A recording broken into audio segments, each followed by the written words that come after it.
Aunty बस चली आई है। Thank you. बहुत अच्छे आपसे मेरे पैर नहीं चूक। जय गुरु जी, शुक्राना गुरु जी, लख लख शुक्राना, अनंतम अनंतम शुक्राना। आंटी ने इतना कुछ कह दिया, अर्चना आंटी ने, कि हम इस काबिल नहीं है। पर वो कहते हैं ना कि जब गुरु के साथ प्रेम हो जाता है ना संगत जी, तो गुरु की संगत के साथ भी प्रेम हो जाता है। क्योंकि गुरु जी कहते हैं मैं संगत में ही तो बसता हूँ। गुरु जी कहते हैं मैं संगत में किसी रूप में भी आ जाता हूँ। तो हम अपने आप को बड़ा सौभाग्यशाली मानते हैं कि गुरु जी पता नहीं कौन से हमारे कर्म कटवाते हैं और कैसे कैसे गुरु जी बुला लेते हैं, रास्ते में रोक लेते हैं। हिमाचल आना था, हिमाचल से यहाँ बुलाया, कैसे संगत कनेक्ट हो जाती है, ये सब लीला गुरु जी जाने। हमारे कौन से रूहें हैं जो बिछड़ी हुई हैं कई जन्मों से। कहते हैं ना बहुत जन्म बिछड़े थे माधो, ये जन्म तुम्हारे लेखे, ये जन्म तुम्हारे लेखे। तो ये बिछड़ी हुई रूहें हैं जो आज हमसे लौट लौट के मिल रही हैं। पर ये सब डिसाइड गुरु जी ने किया हुआ है। ये महाशिव ने डिसाइड कर रखा है कब कौन किसे मिलेगा। आप हम डिसाइड नहीं कर सकते। मैंने आज आंटी को आते ही बात बोली, आंटी इस दरबार में, इस घर के अंदर तक वही आ सकता है जो गुरुजी जिसको चाहेंगे। सोसाइटी तक भी आ सकते हैं, चंडीगढ़ तक भी आ सकते हैं, पर दरबार में आने का हुक्म उसको है। सेवा जिससे वो लेंगे, और कभी भी जिसको सेवा मिलती है संगत जी, वो कभी अपने अंदर मैं ना लेके आए कि मैं ये कर रहा हूँ। जब हमारे अंदर मैं और अहम आ जाता है तो हमारी सेवा छीन ली जाती है। तो हमेशा मैं तो मरते दम तक एक ही बात कहती हूँ, गुरु जी मेरा कर्मा तू, मेरा धर्मा तू, मेरा कर्म भी तुम, मेरा धर्म भी तुम। तो ये सांसें जो है ना, बस आपके चरणों में ही यही विदा हो जाए हम।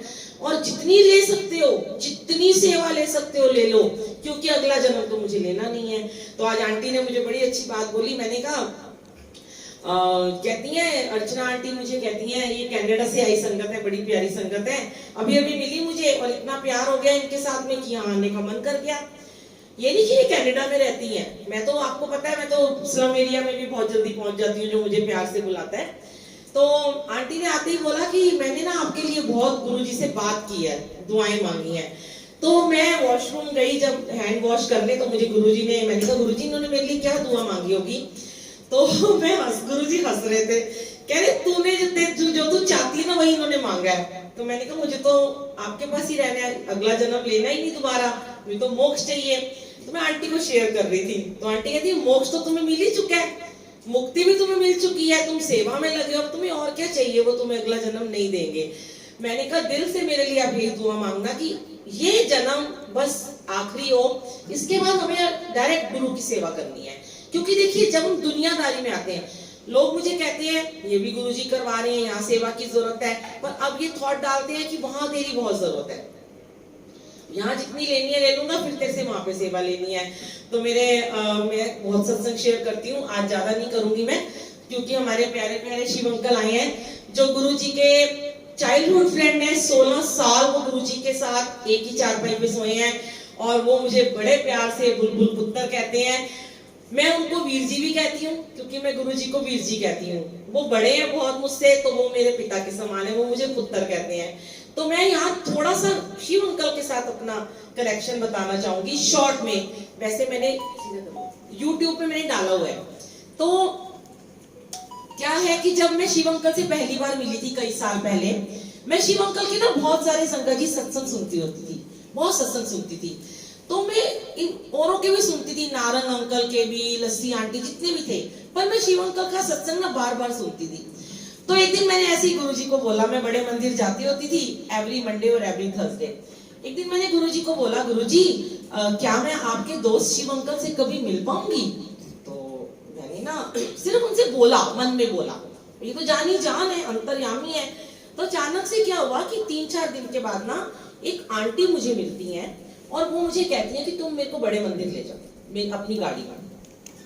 वो मेरी मासी की नोन होती है, वो मेरे को मंदिर लेके जाती हैं। तो वो रास्ते में ना वो मुझे खुद ही बोलती हैं कि तुम्हें शिव अंकल का नंबर चाहिए? तो मैं बड़ी हैरान होती हूँ, तो मन में सोचती हूँ इनको कैसे पता। तो मैं कहती हूँ हाँ हाँ दे दो दे दो दे दो। तो वो मुझे शिव अंकल का नंबर देती हैं, मैं सेव कर लेती हूँ, गुरुजी चाइल्डहुड फ्रेंड शिव अंकल, आज तक वही नाम सेव किया हुआ है।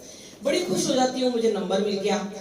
आंटी को घर उतारती हूँ, उसके बाद आंटी का कोई अता पता नहीं, आज तक नाम नहीं उनका पता, ना उनका नंबर सेव किया, कहाँ गई वो आंटी। फिर मैं नंबर लेके शिव अंकल का भूल गई। ना शुक्रे होते हैं ना हम कितने, पहले तो मांगते रहते हैं, फिर जब वो दे देते हैं तो ना शुक्रे हो जाते हैं।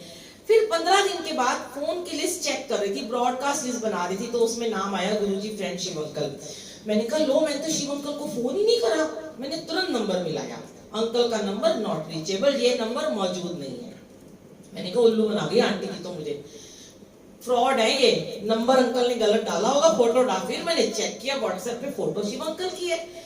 मैं बड़ी हैरान, मैंने 2-3 बार मिलाती रही, नहीं मिला। मैंने कहा ये नंबर फेक है, अंकल ने ऐसे ही डाल दिया होगा, संगत मुझे परेशान ना करे, अब चलो जो होगा देखा जाएगा। तो संगत जी मैं उस दिन थर्सडे था, बड़े मंदिर गई, और बड़े मंदिर से मैंने बड़े मंदिर जाने से पहले गाड़ी में शिव अंकल को 1-2 घंटे पहले मैंने व्हाट्सएप पे मैसेज किया कि जय गुरुजी अंकल, मैं बुलबुल आंटी दिल्ली से बोल रही हूँ, आपको मैंने कई बार फोन मिलाया, आपका फोन नॉट रीचेबल आता है, तो अगर आप चाहो तो आप मुझसे एक बार बात कर सकते हो। मैसेज गया ही नहीं, डिलीवर ही नहीं हुआ, ना कोई लाइन आई, ना कोई टिक मार्क आया। मैंने कहा ये व्हाट्सएप भी है, बंदी है। मंदिर गई, मंदिर से निकल के गाड़ी में बैठने आ रही थी, पीछे मुड़ के देखा शिवलिंग की तरफ, मत्था टेका। मैंने कहा गुरुजी बड़े ही आप बनते हो, मांगा क्या था आपसे, आपके दोस्त से बात ही तो करना मांगा था, वो भी नहीं कराई आपने तो मेरी, इतना भी नहीं कर सकते हो। संगत जी मैं गाड़ी में बैठी, मैंने अपना फोन चेक किया, व्हाट्सएप चेक किया, व्हाट्सएप पे शिव अंकल की व्हाट्सएप कॉल आई हुई थी 3-4। मैंने पीछे मुड़ के देखा, मैंने कहा वाह गुरुजी, शिव अंकल की कॉल। मैंने गाड़ी रोकी, वहीं मैंने मंदिर में ही, मैंने बड़े मंदिर में फोन मिलाया, और शिव अंकल जो कि इतने प्यारे, इतने नरम दिल और इतने सॉफ्ट स्पोकन है, जिन्हें दुनिया से कुछ लेना देना ही नहीं है, और वो फोन उठाते ही, ना मुझे जानते हैं मैं कौन, बुलबुल आंटी कहां से आई, उठाते ही मुझे क्या कहते हैं, बुलबुल पुत्र मैं शिव अंकल बोल रहे हैं। मैं गदगद हो गई। मैंने कहा अंकल आप कहाँ हो? अंकल कहते हैं मैं ऑस्ट्रेलिया से बोल रहा हूँ, मैं अपने बेटे के पास ऑस्ट्रेलिया आया हूँ, और मेरे को तेरा मैसेज मिला, फोन तो मेरा वहां नंबर ये नहीं चल रहा, पर व्हाट्सएप मैंने बड़े दिन बाद खोला, तो मैंने सोचा कि मेरी बुलबुल बेटी मेरी इंतजार कर रही होगी। मेरा वहीं पे रो रो के बुरा हाल। मैंने कहा जैसे मुझे गुरुजी बोल रहे हैं कि मेरी बुलबुल बेटी, पुत्र कौन ऐसे किसको कहता है। मैंने कहा अंकल बस, अंकल कहते हैं मैं दिल्ली आके, मैं चंडीगढ़ में रहता हूँ, मैं तेरे से बात करूंगा। मैं तो हवा में उड़ने लगी। अब अंकल को मैंने व्हाट्सएप पे बातें करनी शुरू कर दी। 3 दिन बाद अंकल आए, अंकल ने मुझे कॉल किया, तुरंत हमारी इतनी बात हुई। अंकल किससे बात नहीं करते, जैसे मैं कम करती हूँ, पर अंकल मेरे से दिन में 10-10 घंटे बात करते रहे। मैं जब फोन करूं मेरा फोन उठा ले, मुझे गुरुजी कहानियां सुनाए, और मुझे लगे मेरे से तो गुरुजी क्या है। और अंकल मुझे कह रहे तू बड़ी ब्लेस्ड है बेटा, तेरे अंदर ना मेरे को गुरुजी नजर आते हैं। ऐसे कौन कहता है किसी को। बहुत बहुत ब्लेसिंग फील हुई। मैंने कहा अंकल मेरे घर सत्संग करने आओगे, जैसे आप लोग अब मुझे कहते हो। अंकल कहते हैं क्यों नहीं आऊंगा अपनी बेटी के घर में। अंकल आप कुछ लेते हो? अंकल कहते हैं मैं कुछ नहीं लेता, मेरी ये सेवा है, मेरे को तुम्हारा प्यार चाहिए। तुरंत अंकल, नोएडा में मैंने गद्दी लगाई थी उन दिनों, और सितंबर में गद्दी लगाई थी।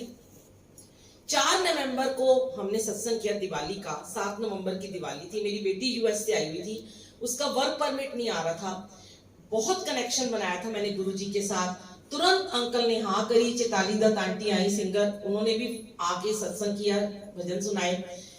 इतनी ब्लेसिंग दी अंकल ने। और मुझे याद है, अंकल बैठे हैं, शायद अंकल को याद होगा, अंकल ने मुझे सबके सामने एक बात बोली कि मेरा दोस्त ना गुरुजी हमेशा मुझे कहता था शिव तुझे ना मेरी संगत बहुत प्यार करेगी। तो मैं कहता था कौन सी मेरी संगत, मेरी कौन सी संगत है, संगत तो आपकी है। तो अंकल कहते हैं बेटा बुलबुल बेटा, आज मैं तुझे कह के जा रहा हूँ कि तुझे संगत बहुत प्यार करेगी। ना मैं कोई यूट्यूब चैनल था, ना मैं कभी कोई सत्संग डालती थी उन दिनों, ना मैं गुरुजी को इतना प्यार करती थी, बस हाँ उन्हीं दिनों मिली थी। अंकल गए, मेरी बेटी का वर्क परमिट आ गया, वो यूएस चली गई। हमारा भी 8 साल से काम रुका हुआ था, टेंडर वो मिल गया हमें। हमारे दिन बदल गए एकदम से, सब कुछ जैसे गुरुजी ने उनको भेजा एक ब्लेसिंग के रूप में। और उसके बाद फिर मैंने यूट्यूब पे मेरे बेटे ने बनाया और मैं सत्संग डालने लगी।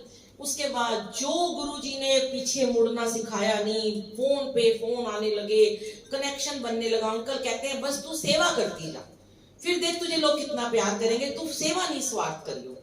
और आज अंकल को पता है कि अंकल कई बार मुझे कह देते हैं, मैं कहती हूँ अंकल संगत ना मुझे कहती है ये ले लो वो ले लो, मैं कभी नहीं लेती, मेरी सारी ब्लेसिंग खत्म हो जाएगी।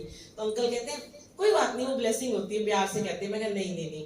तो अंकल कहते हैं बस हाथ रखते हैं मेरे सर पे, और इतना प्यार है उनका कि लगता है गुरुजी। और आज चंडीगढ़ में आए, अंकल का घर दूर था, अर्चना आंटी का शुक्राना जिन्होंने एक ड्राइवर भेज के अंकल को बुला लिया। और मैं चाहूंगी अंकल थोड़ा सा आइए, लेट काफी है, तो आप थोड़ा एक्सपीरियंस शेयर कीजिए गुरुजी के साथ। हम तो अंकल के प्यार में, मेरे से जितना मर्जी बुलवा लो गुरुजी और अंकल के प्यार में बोलती चली जाऊंगी। जय गुरुजी।